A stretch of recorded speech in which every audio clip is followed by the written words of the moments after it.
L'impact et le secours porté aux femmes par les entreprises est très puissant, très important. En revanche, quand une entreprise met en place des politiques d'égalité qui fonctionnent, on sait, l'OIT a fourni des chiffres très clairs, on sait que la productivité et la rentabilité s'améliorent de plus de 60. Donc c'est vraiment tout bénéfice pour une entreprise de traiter ces sujets et de ne pas les prendre à la légère et de favoriser, l'inclusion des femmes, et le bien-être des femmes en son sein. Et tout d'abord garantir, des politiques salariales transparentes et équitables. Il va d'ailleurs y avoir une directive commande peine qui, à partir du mois de juin, va s'appliquer. C'est promouvoir un accès égal, à des postes à responsabilité, autant pour les femmes que pour les hommes, ce qui n'est pas toujours le cas. C'est vraiment une décision de l'entreprise de le faire. Évidemment, la prévention et la sanction de toute forme de harcèlement, sexuel, qui peuvent être subis en interne.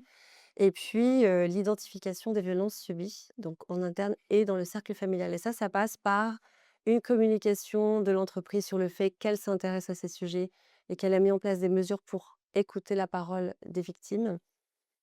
C'est identifier les signaux faibles. On sait qu'il y a beaucoup de signaux faibles qui sont repérables quand une femme subit des violences. À un niveau macroéconomique, la Banque mondiale en 2024 disait que si on parvenait à réduire les inégalités entre les hommes et les femmes, on pourrait potentiellement doubler la croissance mondiale dans la prochaine décennie. Donc on sait que l'inclusion des femmes et la défense des droits des femmes au sein des structures, notamment des entreprises, est extrêmement positif pour toutes et tous. Donc les entreprises ont un rôle important à jouer, notamment en matière de refuge.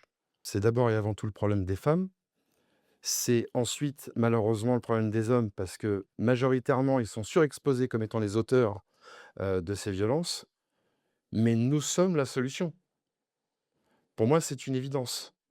Après, il y a différentes manières d'appréhender et de travailler le sujet. Mais non, non, c'est pas compliqué.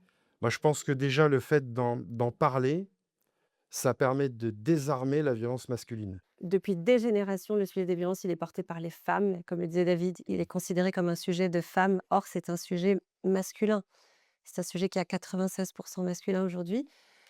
Donc c'est vrai que on espère qu'avec cette tribune et une volonté d'agir des hommes, on ait trouvé une grande partie de la solution. Parce que vraiment, si les hommes s'engagent, s'insurgent, se battent, s'élèvent, élèvent leur voix aux côtés des femmes, aux côtés de leurs mères, de leurs sœurs, de leurs filles, de leurs amis, les choses peuvent vraiment changer. Je le dirai sans cesse, c'est que ce procès doit être un testament pour les générations futures, un guide et une boussole, et en particulier pour l'éducation de nos enfants et surtout pour nos fils.